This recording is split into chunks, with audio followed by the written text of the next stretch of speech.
আপনারা জানেন আসলে ৩ পার্বত্য জেলায় আপনার মানে বৈধ লাইসেন্সধারী কোনো ইটভাটা নাই, আসলে যা আছে সবই অবৈধ। তো এই কারণে এই মৌসুমের শুরু থেকেই আমরা যারা উপজেলা প্রশাসন এবং থানা পুলিশ আমাদের তৎপরতা ছিল, যার কারণে মাটিরাঙ্গা উপজেলাতে মোট 18টা ইটভাটা ছিল, কিন্তু এই মৌসুমে হচ্ছে 10টা ইটভাটা তারা আগে থেকেই বন্ধ করে দেয়, বেশ কয়েক বছর ধরে বন্ধ আছে। তো বাকি যে 8টা আছে আজকে ওইগুলো আমরা মাটিরাঙ্গা থানার সহায়তায় এবং সাথে পরিবেশ বন বিভাগের সহায়তায় আমরা বের হয়েছি এগুলা গুড়িয়ে দেওয়ার জন্য। প্রথমে আমরা যেগুলা টিনের চিমনি আছে ওইগুলাতে অভিযান চালাচ্ছি, এরপর যে স্থায়ী চিমনি যেগুলো আছে ওইগুলাও আমরা গুড়িয়ে দিব।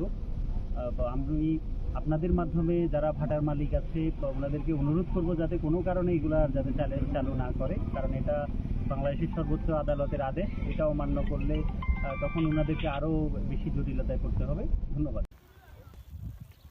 আরেকটু টানেন তো, আপনি আরেকটু টানেন। হ্যাঁ হ্যাঁ, হালকা হবে না ওইদিকে। লাদু ভাই তো ও চলে এক না আগে।